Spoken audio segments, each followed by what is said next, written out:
but the difference between Missouri and me is that Missouri was actually contacted when it comes to this stuff. Okay, so I mean, I am recording this a day later, right? But I just want to see. I just want to see something.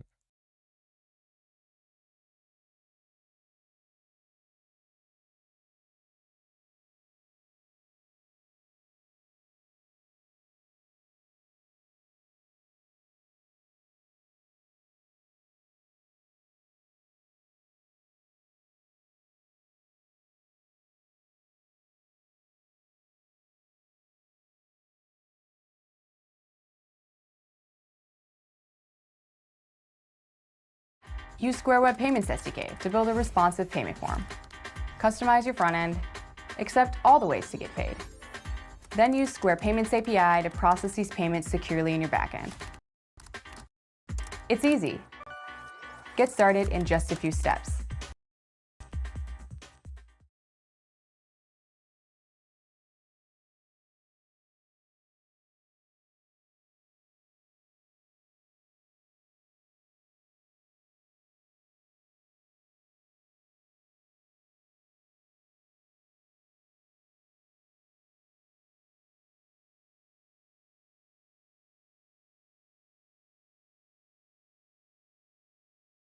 I want to see something. Okay. That's all I wanted to see. Me just having a look at this stuff and deciding to see if it's public knowledge or not is completely. And yes, I'm recording this the night after because, well, as you guys know, problems with the PC, etc. To you, but basically, when it comes down to this, in my eyes, all this stuff is already public knowledge. I'm just being messaged randomly by some guy that I know, like, may or may not know if he actually had anything to do with this. This guy could be a tester or anything for all I know. A lot of things are just being leaked out there, like, everywhere, and I'm just taking most of the blame for it because I'm just being not messaged or contacted about any of this stuff. I'm basically just taking the leaks at face value and just assuming they're already public knowledge. I'm doing nothing but making a video on stuff that's already been seen. So basically, I'm not trying to say Blues is not being honest or lying or anything. I don't know the details, right? Obviously he knows the details. He's showing us messages with the quote unquote alleged hacker. Only thing I'm seeing is this kind of like, all right, now that it was quote unquote public knowledge already, even though I'm pretty sure, don't take, I'm speaking hypothetically, I'm pretty sure Blues was the first person to cover this whole Venom thing. And in the Venom video, he does say it's hacked, which it is hacked. So he did know it was hacked, but it wasn't public knowledge. You know what I mean? Until he made it public knowledge. Type stuff. Yeah, and things of that nature. Do you understand where I'm coming from? So I'm not trying to say anything, but it looks like you're covering your own ass. You know what I'm saying? I ain't saying it in a toxic way. I'm just trying to say is what it looks like. It looks like covering your own ass. Kind of looks like you're throwing this guy under the bus after you've been caught out. That's just what I'm seeing. That's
Whoa. This is the top of the line Omen 16 laptop. Powered by Intel, I can finally game without lag, render videos, and bring this wherever I go. I can stream confidently knowing it'll stay cool. So I often get asked what the best kits are for new players, and today we're going to be going through the top 10 kits for beginners. These kits are always available, meaning they do not require a battle pass. This is important since a few months from now, if I include a bunch of battle pass kits, you're not going to be able to get them, and there goes my video. Then I got to make a new one, and then I got to make another new one. So I don't like doing that. The nice thing about this tier list is you can always get these kits months from now. The other thing you're going to find about these kits is they require very little skill to use, so you won't be seeing a lot of like combo kits here like Evelyn or Hannah, especially the ones that require a ton of emeralds. I only have like one in here that require a lot of emeralds, but it's still a really easy kit. Before I get started, please consider subscribing if you're new to the channel and turn on notification bell so you don't miss out on future videos. Starting with number 10 is going to be Builder. Builder's a really great kit for new players who want that added protection during matches, especially if you feel like you keep getting targeted and they keep breaking your bed and you just can't play. And this is a great one because it will definitely slow them down from breaking your bed, especially in squads and doubles. Not so great for solos, okay? Solos, Builder is kind of a target. My preferred bed defense is a layer of reinforced stone, then ceramic for anyone trying to blast through your bed, then add another layer on top of that, which is going to hide your Tesla coils, and it's going to hide the fact that you even have ceramic in the first place. So maybe they're, going to try to fireball and then run away. This kind of defense is also awesome because most players will take a glance at your bed and they're just going to focus on other teams first because yours just looks like a big mess to have to deal with. Good bed defense is a little harder to pull off in Lucky Blocks since players just get really overpowered quickly, especially with the huge blocks and now the cosmic blocks, but it gets the job done. While Builder's a great choice for beginner kits, we do have 9 other kits we're going to move into right now. Next up with number 9 is Trinity. This is a really awesome kit in many ways, but it does require a little bit of skill in order to be able to use the kit's abilities. After you get 3 kills, Trinity will give you an option to evolve, and after that, that's when things get a little spicy, where you can start healing yourself or your teammates depending on which path you take, and this kit can get really overpowered, especially with the right enchants. For the average beginner, this kit will still give you the slight advantage in combat because you are healing yourself as you hit others. The downside, like I said, is you do need those first 3 kills in order to be able to use the kit, which is why it isn't a top 5 for beginners. With number 8, we have Vanessa. Now, I hesitated adding this one because it does require some level of skill, but she is way better for beginners than, say, like Archer kit. The reason being is Vanessa has a 3-shot ability, so even if your bow aim isn't the best, you still have 3 shots that give you a chance to hit the enemy. So you got basically 3 arrows flying in the air. So even if your bow aim isn't very good yet, you still have those 3 shots that have a chance to hit the enemy, and you can also add a little bit of spread depending on how much you move the mouse while you're shooting. If you land all 3 shots on a player, you're going to send them flying. It's hilarious. The downside of Vanessa is that it's a very expensive kit to be using because you do require a ton of iron to be able to buy your arrows, and because you're shooting 3 arrows at a time, and if you're missing often, the kit can actually hurt you more than help. So it's good and bad, but it's still a great kit if you're learning how to bow. Next with number 7 is the Gen Camper's Dream. This kit makes it so you never have to leave your base other than to finish off the enemies unless your team is doing it for you. Your main job as Cyber is to resource farm and to get your team fully upgraded and supplied, so you don't really have to be the one killing players and taking their bed if you don't want to. That's what's nice about this kit, and that's why it's very beginner friendly. Is the one thing your job is to do is fly your drone around, after you purchase it, collect diamonds, emeralds, and if you dare, the enemy team's iron resources. Imagine dipping into their iron and really messing with them because you just took all their iron away from their gen. You can also drop TNT on players to troll them or do some heavy damage late game. Not only is it fun, but it can be very useful for handling gen campers from the safety of your base. The downside, most cyber kits die. They just die, especially if you're up against experienced players. They're going to shoot your drone down and they're probably going to come to your base and kill you. So it's not so great for like smaller team modes like solos and doubles, and especially ranked. It can be good if you have good defense. With number 6, we have another resource farming kit, and it's very beginner friendly, and that's Zenith. Zenith did recently get nerfed, so it's a little harder for you to get your kit's satellite up and running. You do need 6 emeralds to buy it now, which means you're going to need to farm emeralds mid for some time before you can even purchase it. My recommendation is just to go out to mid, get a couple emeralds, if it's like really busy out there. Otherwise, grab them all. But if it's really busy in mid, at least get 1 to 2 emeralds, come back to your base, dump them in your private chest for safety, then go back out and keep doing that a couple more times, and then you'll have your satellite. After you buy your satellite and place it and activate it, the enemy's going to start feeding you resources anytime they buy things from their own shop, and that's when you start getting buffed out and geared. This is a really great kit. The downside is you're kind of stuck gen camping if you want to avoid losing your satellite, because if you die, there goes your resource feed. Coming up with number 5 is another great kit for beginners and even advanced players, and that's Grim Reaper. Grim has a weird jump and movement animation that can make it a little hard to hit at times since it kind of hovers off the ground a little bit. You can also jump 3 blocks with it, which means you can get away a little bit easier. Also, their knockback sends them a little higher, so it's just a weird kit to be dealing with. They just jump higher, everything just feels weird, so whenever you're up against a Grim, things just don't feel right. You can also heal if you kill someone by absorbing their soul, giving you a better chance to survive constant rushes. So if you get hit by a team and you survive it, you heal, they're going to rush you again, you heal, they're going to rush you again.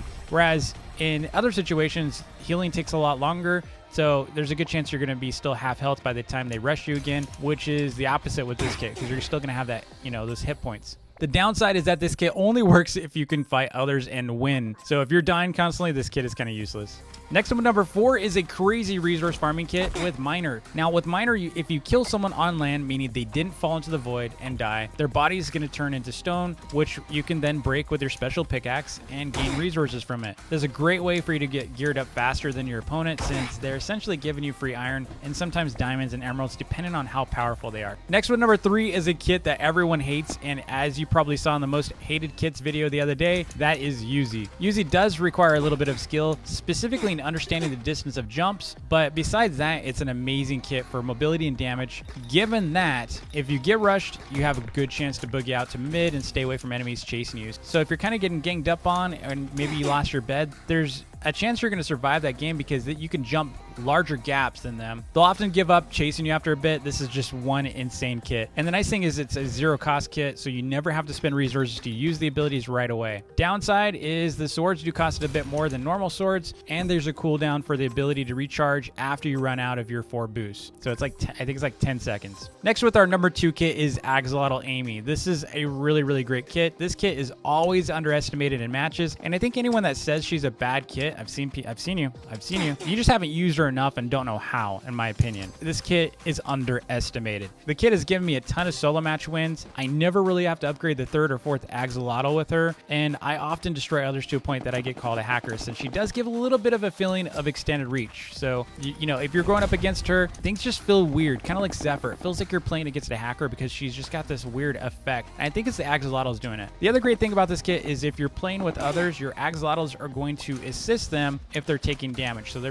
you'll see, like, if you're playing and suddenly an Axolotl is floating around you and you're not Amy, then that is because Amy's helping you. This is definitely a go-to kit for new players since you don't need to do much other than buy the Axolotls for their passive abilities. Finally, with number 1 should be no surprise, and that is Elder Tree. With Elder Tree, you can get so buff with your health that it makes it so much fun to play with because you get bigger and bigger and bigger for one, and you can go around collecting these green orbs on the map that randomly spawn in various locations. So as you collect them, your max health points go up, and to a point that you can withstand a ton of damage. I've wiped full teams with Elder. The downside is if you're not comfortable going outside of the gen camping mode, then you're gonna have to get out there and exit your comfort zone. Still, it's an insanely great kit and the number 1 go-to if you're just getting started in Bed Wars. I highly recommend this kit. Thanks so much for watching. Let me know your favorite kits in the comments below. Don't forget to like and subscribe, and I'll see you tomorrow.